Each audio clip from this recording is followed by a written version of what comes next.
ಮನೋವಿಹಾರಿಣಿ.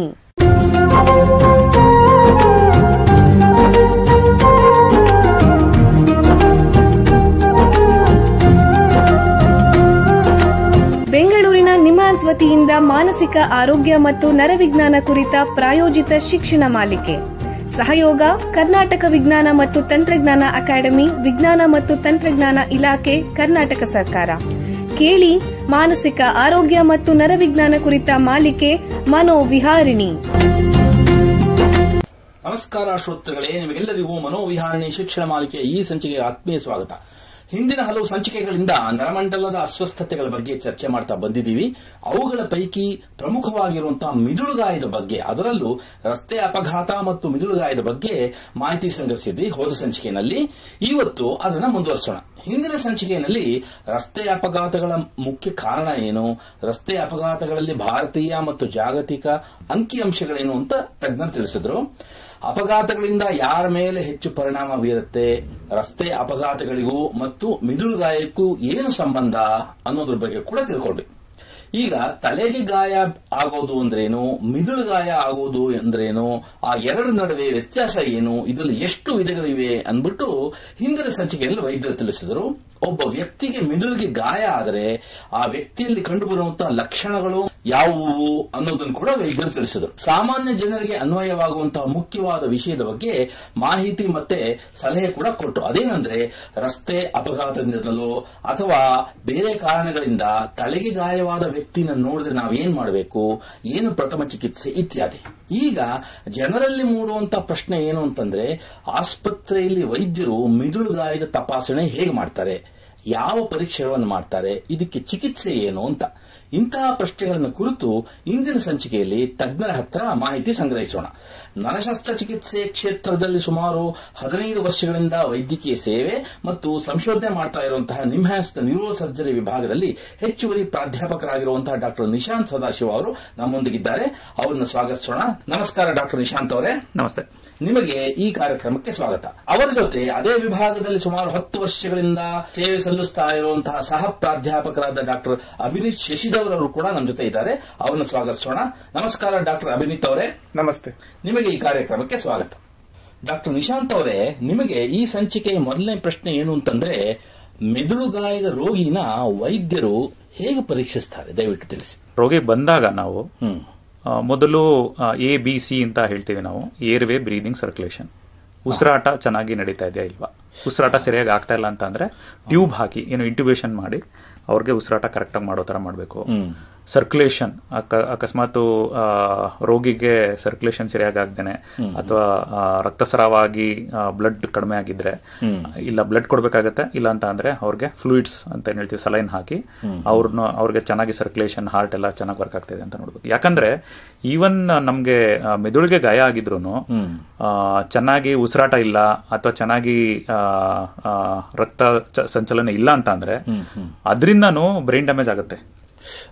ಮೊದಲೇ ಬ್ರೈನ್ಗೆ ಇಂಜುರಿ ಆಗಿ ಮೆದುಳಿಗೆ ಪೆಟ್ಟಾಗಿ ಬಂದಿರ್ತಾರೆ. ಅದಲ್ದೇನೆ ಉಸಿರಾಟ ಚೆನ್ನಾಗಿಲ್ಲ ಅಥವಾ ರಕ್ತ ಚಲನೆ ಚೆನ್ನಾಗಿಲ್ಲ ಅಂತ ಅಂದ್ರೆ ಮೆದುಳಿಗೆ ಇನ್ನೂ ಜಾಸ್ತಿ ಪರಿಣಾಮ ಬರುತ್ತೆ. ಆದ್ರಿಂದ ಅದನ್ನ ನೋಡ್ಕೊಳ್ಳೋದು ತುಂಬಾ ಇಂಪಾರ್ಟೆಂಟ್ ಆಗಿರುತ್ತೆ. ಅದಾದ್ಮೇಲೆ ನಾವು GCS ಅಂತ ನೋಡ್ತೀವಿ. ನಾವು ಮುಂಚೆ ಹೇಳಿದ್ದೆ ಗ್ಲಾಸ್ಗೋ ಕೋಮಾ ಸ್ಕೇಲ್ ಅಂತ ಏನ್ ಹೇಳ್ತೀವಿ. ರೋಗಿ ಕಣ್ ತೆಗಿತಾ ಇದಾರ, ಕೈಕಾಲು ಅಲ್ಲಾಡ್ತಾ ಇದಾರ, ಮಾತಾಡ್ತಾ ಇದಾರ, ಆತರ ಎಲ್ಲ ನೋಡಿ ನಾವು ಮೈಲ್ಡ್, ಮಾಡರೇಟ್, ಸಿವಿಯರ್ ಅಂತ ಹೇಳ್ತೀವಿ. ಸಿವಿಯರ್ ಹೆಡ್ ಇಂಜುರಿ ಅಂತ ಏನ್ ಹೇಳ್ತೀವಿ ನಾವು, ರೋಗಿ ಚೆನ್ನಾಗಿ ಕೈಕಾಲು ಅಲ್ಲಾಡ್ತಾ ಇಲ್ಲ ಅಥವಾ ಸರಿಯಾಗಿ ಮಾತಾಡ್ತಾ ಇಲ್ಲ, ಕಣ್ಬಿಡ್ತಾ ಇಲ್ಲ ಅಂತೆಲ್ಲ ಹೇಳಿದ್ರೆ ಸಿವಿಯರ್ ಹೆಡ್ ಇಂಜುರಿ ಅಂತ ಹೇಳ್ತೀವಿ.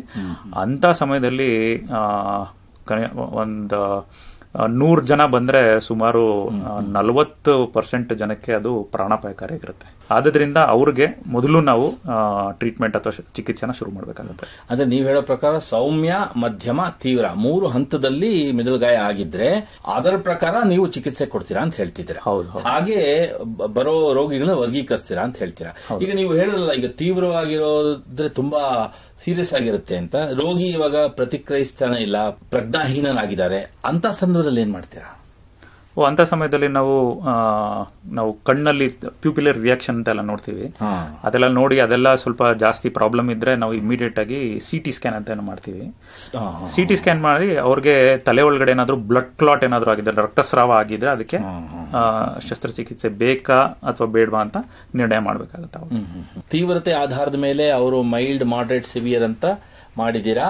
ಅದಾದ್ಮೇಲೆ CT ಸ್ಕ್ಯಾನ್ ಅಂತ ಹೇಳ್ತಾ ಇದ್ದೀರಾ. ಅದಾದ್ಮೇಲೆ ಮುಂದಿನ ಇದೇನ್ ಮಾಡ್ತೀರಾ? ಮುಂದಿನ ಹಂತ ಏನು? ಅದ್ರ ಪ್ರಕಾರ ನಾವು ಅವ್ರಿಗೆ ಅವ್ರ ಉಸಿರಾಟ ಚೆನ್ನಾಗಿಲ್ಲ ಅಂತ ಅಂದ್ರೆ ಅವ್ರಿಗೆ ವೆಂಟಿಲೇಷನ್ ಬೇಕಾಗುತ್ತೆ, ICU ಬೇಕಾಗುತ್ತೆ. ಸರ್ಕ್ಯುಲೇಷನ್ ಚೆನ್ನಾಗ್ ಆಗ್ತಾ ಇಲ್ಲ ಅಂತ ಅಂದ್ರೆ ಅವ್ರಿಗೆ ತೀವ್ರ ನಿಗಾ ಘಟಕದಲ್ಲಿ ಇಡಬೇಕಾಗತ್ತೆ. ಅವ್ರಿಗೆ ಮೆದುಳಿನ ಒಳಗಡೆ ರಕ್ತಸ್ರಾವ ಆಗಿದ್ರೆ ಅವ್ರಿಗೆ ಶಸ್ತ್ರಚಿಕಿತ್ಸೆ ಬೇಕಾಗತ್ತೆ. ಆತರ ರೋಗಿ ಬಂದಂಗೆ ಲೈಕ್ ಯೂಶುವಲಿ ಒಂದಾದ್ರ ನಂತರ ಅವ್ರಿಗೆ ಏನೇನ್ ಮಾಡ್ಬೇಕೋ ಅದನ್ನ ಮಾಡಿ ಅಡ್ಮಿಟ್ ಮಾಡ್ತಾ ಇರ್ತೀವಿ. ಲೈಕ್ ಬೇರೆ ವಾರ್ಡ್ ಅಲ್ಲಿ ಕಳ್ಸೋದು ಅಥವಾ ಇಲ್ಲಾಂದ್ರೆ ಶಸ್ತ್ರಚಿಕಿತ್ಸೆ ಕಳ್ಸೋದು ಅಥವಾ ICU ಕಳ್ಸೋದು ಆತರ ಮಾಡ್ತಾ ಇರ್ಬೇಕಾಗತ್ತೆ. ತಕ್ಷಣ ನಾವು ಆದಷ್ಟು ಬೇಗ CT ಸ್ಕ್ಯಾನ್ ಮಾಡಿ ರೋಗಿಗೆ ಶಸ್ತ್ರಚಿಕಿತ್ಸೆ ಬೇಕು ಅಂತ ಅಂದ್ರೆ ಆದಷ್ಟು ಬೇಗ ಶಸ್ತ್ರಚಿಕಿತ್ಸೆ ಮಾಡೋದ್ರಿಂದ ಅವರು ಗುಣಮುಖರಾಗೋದು ಅಥವಾ ಚೇತರಿಸ್ಕೊಳ್ಳೋದು ಬೇಗ ಆಗತ್ತೆ. ಅಕಸ್ಮಾತ್ ನಾವು ಅದರಲ್ಲಿ ತಡ ಮಾಡಿದ್ರೆ ರೋಗಿ ಚಾನ್ಸಸ್ ಆಫ್ ಇಂಪ್ರೂವ್ಮೆಂಟ್ ಸಖತ್ತು ಕಮ್ಮಿ ಆಗೋಗುತ್ತೆ. ಬಹಳ ಉಪಯುಕ್ತ ಮಾಹಿತಿ ನೀಡಿದ್ರೆ. ಈಗ ಒಂದು ಸಣ್ಣ ವಿರಾಮ ತಗೋಣ. ನಂತರ ಮಿದುಳುಗಾಯದ ಬಗ್ಗೆ ಹೆಚ್ಚಿನ ಚರ್ಚೆಯನ್ನು ಮುಂದುವರಿಸೋಣ. ಬೆಂಗಳೂರಿನ ನಿಮ್ಹಾನ್ಸ್ ಮಾನಸಿಕ ಆರೋಗ್ಯ ಮತ್ತು ನರವಿಜ್ಞಾನ ಕ್ಷೇತ್ರದಲ್ಲಿ ಹೆಸರುವಾಸಿ. ಶ್ರೇಷ್ಠ ಗುಣಮಟ್ಟದ ಔಷಧೋಪಚಾರ, ಸಂಶೋಧನೆ ಮತ್ತು ತರಬೇತಿ ಇವೇ ನಿಮ್ಹಾನ್ಸ್ನ ಪ್ರಮುಖ ಧ್ಯೇಯಗಳು. ದೇಶದ ವಿವಿಧ ಭಾಗಗಳಿಂದ ಬರುವ ಲಕ್ಷಾಂತರ ಜನರಿಗೆ ಚಿಕಿತ್ಸೆ ನೀಡುವ ನಿಮ್ಹಾನ್ಸ್ಗೆ ರಾಷ್ಟ್ರೀಯ ಪ್ರಾಮುಖ್ಯತಾ ಸಂಸ್ಥೆ ಎಂಬ ಗೌರವ. ಚಿಕಿತ್ಸೆ ಮತ್ತು ವೈದ್ಯಕೀಯ ಸೇವೆಗಳ ಜೊತೆಯಲ್ಲಿ ನರರೋಗ ಮತ್ತು ಮನೋವೈದ್ಯಕೀಯ ಪುನರ್ವಸತಿ ಸೇವೆಗಳು, ಸಮುದಾಯ ಮಟ್ಟದ ಆರೋಗ್ಯ ಕಾರ್ಯಕ್ರಮಗಳನ್ನು ನಡೆಸುವುದು ಹಾಗೂ ಜನಜಾಗೃತಿ ಮೂಡಿಸುವ ಕೆಲಸಗಳಲ್ಲಿ ಸಕ್ರಿಯವಾಗಿದೆ ನಿಮ್ಹಾನ್ಸ್. ಈ ನಿಟ್ಟಿನಲ್ಲಿ ಆಕಾಶವಾಣಿಯ ಶ್ರೋತೃಗಳಿಗೆ ನರಮಂಡಲ ಮತ್ತು ಮಾನಸಿಕ ಆರೋಗ್ಯದ ಬಗ್ಗೆ ಉಪಯುಕ್ತ ಮಾಹಿತಿ ನೀಡುವುದೇ ಕರ್ನಾಟಕ ವಿಜ್ಞಾನ ಮತ್ತು ತಂತ್ರಜ್ಞಾನ ಅಕಾಡೆಮಿಯ ಸಹಯೋಗದೊಂದಿಗೆ ಮೂಡಿಬರುತ್ತಿರುವ ಈ ಮನೋವಿಹಾರಿಣಿ ಶಿಕ್ಷಣ ಮಾಲಿಕೆಯ ಮೂಲ ಉದ್ದೇಶ. ವಿರಾಮದ ನಂತರ ಮನೋವಿಹಾರಣಿಯ ಈ ಸಂಚಿಕೆಗೆ ನಿಮಗೆಲ್ಲರಿಗೂ ಮತ್ತೊಮ್ಮೆ ಸ್ವಾಗತ. ವಿರಾಮಕ್ಕೆ ಮುಂಚೆ ಮಿದುಳುಗಾಯದ ಬಗ್ಗೆ ನಿಮ್ಹಾನ್ಸ್ನ ತಜ್ಞರಾದ ಡಾಕ್ಟರ್ ನಿಶಾಂತ್ ಸದಾಶಿವ ಅವರ ಹತ್ರ ಮಾತಾಡ್ತಾ ಇದ್ವಿ. ಈಗ ಈ ಚರ್ಚೆನ ಮುಂದುವರಿಸೋಣ. ಮುಂದಿನ ಪ್ರಶ್ನೆ ಡಾಕ್ಟರ್ ಅಭಿನೀತ್ ಶಶಿಧರ್ ಅವರಿಗೆ. ಡಾಕ್ಟ್ರೇ, ಈ ಮಿದುಳುಗಾಯದ ಸಮಯದಲ್ಲಿ ಮಿದುಳಿಗೆ ಏನಾಗುತ್ತೆ ಅದನ್ನು ತಿಳಿಸಿ ನೀವು. ಇವಾಗ ತುಂಬಾ ಚಿಕ್ಕ ಪುಟ್ಟವಾದ ಏಟಾದ್ರೆ ಅದು ಮೆದುಳಿಗೆ ಜಾಸ್ತಿ ಎಫೆಕ್ಟ್ ಆಗಲ್ಲ. ಕೆಲವರಿಗೆ ಚಿಕ್ಕ ಪುಟ್ಟ ಚರ್ಮ ಗಾಯ ಆಗ್ಬೋದು, ಚರ್ಮದ ಕೆಳಗಡೆ ರಕ್ತ ಹೆಪ್ಪು ಕಟ್ಬೋದು. ಇಲ್ಲ ಸ್ವಲ್ಪ ಅದಕ್ಕಿಂತ ಸ್ವಲ್ಪ ತೀವ್ರವಾದ ಅಪಘಾತ ಆದ್ರೆ ಅವ್ರಿಗೆ ಏನಾಗುತ್ತೆ ಅಂದ್ರೆ ತಲೆ ಬುರುಡೆ ಒಡೆದ್ಬಿಟ್ಟು ಅದು ಮುರಿದ್ಬಿಟ್ಟು ಆ ತರ ಗಾಯ ಆಗ್ಬೋದು. ಸೊ ತೀವ್ರತೆ ಜಾಸ್ತಿ ಆದಾಗ ಮೆದುಳಿಗೆ ಡೈರೆಕ್ಟ್ ಆಗಿ ಏಟಾಗುತ್ತೆ. ಸೊ ಇದು ಎರಡು ತರದ್ದು ಇರ್ಬೋದು. ಒಂದು ಮೆದುಳು ಪರದೆಗಳಿರ್ಬೋದು, ಅದು ಹೊರಗಡೆ ರಕ್ತ ಹೆಪ್ಪು ಕಟ್ಬೋದು. ಇಲ್ಲ ಡೈರೆಕ್ಟ್ ಮೆದುಳಿನ ಒಳಗಡೆ ರಕ್ತಸ್ರಾವ ಆಗಕ್ಕೆ ಅವಕಾಶ ಇರ್ಬೋದು. ಇವಾಗ ನಮ್ ನಿಮ್ಹಾನ್ಸ್ಗೆ ಈ ತರ ಹಲವಾರು ರೋಗಿಗಳು ಬಂದ ಕೂಡಲೇ ನಾವು ಫಸ್ಟ್ ಇದಕ್ಕೆ CT ಸ್ಕ್ಯಾನ್ ಮಾಡಿಬಿಟ್ಟು ಅದು ಎಲ್ಲಿ ಆಗಿದೆ ಅಂತ ಅದು ಪತ್ತೆ ಹಚ್ಚೋದು ತುಂಬಾ ಇಂಪಾರ್ಟೆಂಟ್. ಅದು ಯಾವ ತರದ್ದು ಅಂದ್ರೆ, ಒಂದು ಪರದೆ ಆಚೆ ಕಡೆ ಒಂದು ರಕ್ತ ನಾಡಿ ಒಡೆದು ಅಲ್ಲಿ ರಕ್ತ ಹೆಪ್ಪು ಕಟ್ಟಿದಾಗ ಅದು ಸ್ವಲ್ಪ ಸೀರಿಯಸ್ ತರ ಕಂಡೀಷನ್ ಇರುತ್ತೆ. ಅದು ನಿಮಿಷಗಳಲ್ಲಿ ಅದು ದೊಡ್ಡದಾಗಿ ಪ್ರಾಣಕ್ಕೆ ಅಪಾಯ ತರಬಹುದು. ಅದು ಇಮಿಡಿಯೇಟ್ಲಿ ಶಸ್ತ್ರಚಿಕಿತ್ಸೆ ಬೇಕಾಗಬಹುದು ಈ ತರ ರೋಗಿಗಳಿಗೆ. ಇನ್ನೊಂದೇಂದ್ರೆ ಮೆದುಳು ಒಳಗಡೆ ಆಗುವಂತದ್ದು ಒಂದು 2-3 ತರದ್ದು ಇಂಜುರಿಗಳಿರುತ್ತೆ. ಒಂದು ಮೆದುಳಿನ ಊತ ಬರೋದು, ಸ್ವೆಲ್ಲಿಂಗ್ ಅಂತ ಹೇಳ್ತೀವಿ, ಅದು ಆಗ್ಬೋದು.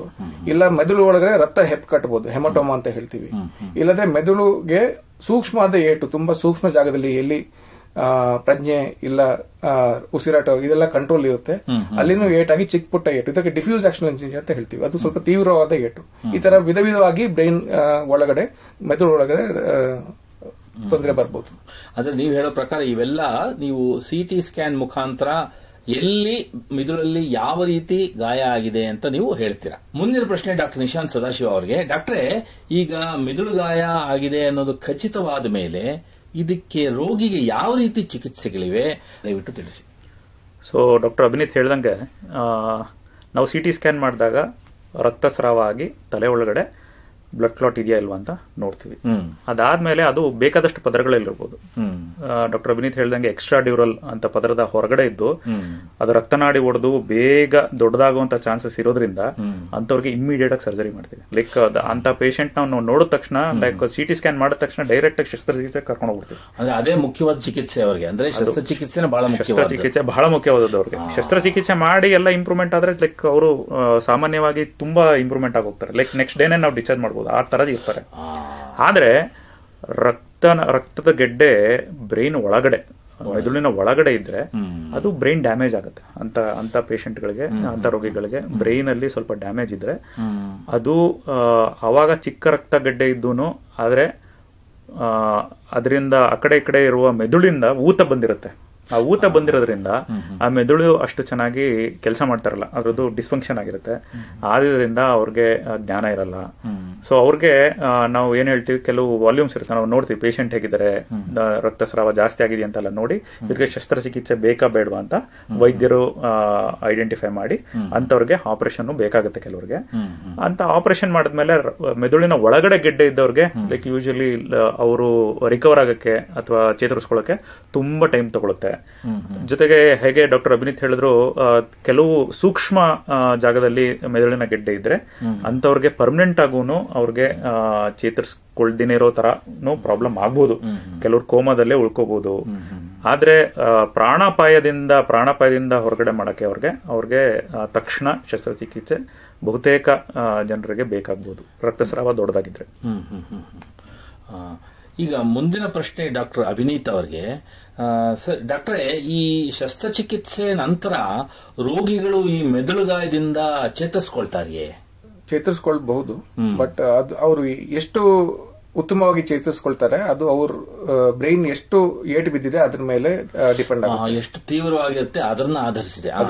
ಕರೆಕ್ಟ್. ಇವಾಗ ಡಾಕ್ಟರ್ ನಿಶಾಂತ್ ಹೇಳಿದ ತರ ಅದು ಬ್ರೈನ್ ಮೆದುಳಿನ ಪದರೆ ಹೊರಗಡೆ ಏನು ರಕ್ತಸ್ರಾವ ಆಗುತ್ತೆ ಅದು ಇಮಿಡಿಯೇಟ್ ಆಗಿ ಅವ್ರಿಗೆ ಶಸ್ತ್ರಚಿಕಿತ್ಸೆ ಮಾಡಿ ಅದನ್ನು ಕಂಟ್ರೋಲ್ ಮಾಡಿ ಪೇಷಂಟ್ ಉತ್ತಮ ಆಗಿದ್ರೆ ಅವ್ರದ್ದು ಇಂಪ್ರೂವ್ಮೆಂಟ್ ತುಂಬಾ ವೇಗವಾಗಿ ಆಗುತ್ತೆ. ಅಂದ್ರೆ ಒಂದೆರಡು ದಿನದಲ್ಲೇ ಇಂಪ್ರೂವ್ಮೆಂಟ್ ಕಂಡುಬಿಡುತ್ತೆ ಅವ್ರಿಗೆ. ಬಟ್ ಅದೇ ತರ ಬ್ರೈನ್ ಒಳಗಡೆ ಡ್ಯಾಮೇಜ್ ಆಗಿದ್ರೆ, ಮೆದುಳಿನ ಒಳಗಡೆ ರಕ್ತಸ್ರಾವ ಆಗಿದ್ರೆ, ಇಲ್ಲ ಬ್ರೈನ್ ಊತ ಬಂದಿದ್ರೆ, ಸೂಕ್ಷ್ಮ ಜಾಗಕ್ಕೆ ಏನಾದ್ರು ಏಟಾಗಿದ್ರೆ ಅವಾಗ ಅವ್ರ ಇಂಪ್ರೂವ್ಮೆಂಟ್ಗೆ ವಾರಗಳು, ತಿಂಗಳುಗಳು, ಕೆಲವರಿಗೆ ಇವನ್ ವರ್ಷಗಳು ಬೇಕಾಗಬಹುದು.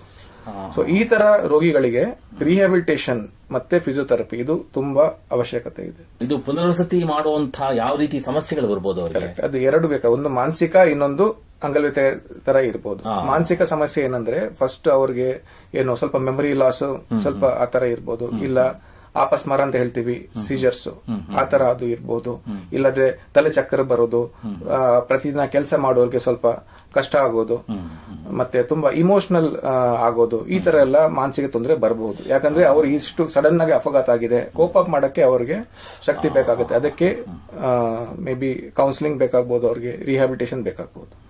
ಇನ್ನೊಂದು ಅವರು ತನ್ನ ಮಾಡುವ ವೃತ್ತಿಯನ್ನು ಕಳ್ಕೊಂಡಿದ್ದಾರೆ, ಅದು ಮಾಡಕ್ಕೆ ಆಗ್ತಿಲ್ಲ. ಸೊ ಆಕ್ಯುಪೇಷನಲ್ ಸಪೋರ್ಟ್ ಬೇಕಾಗಬಹುದು.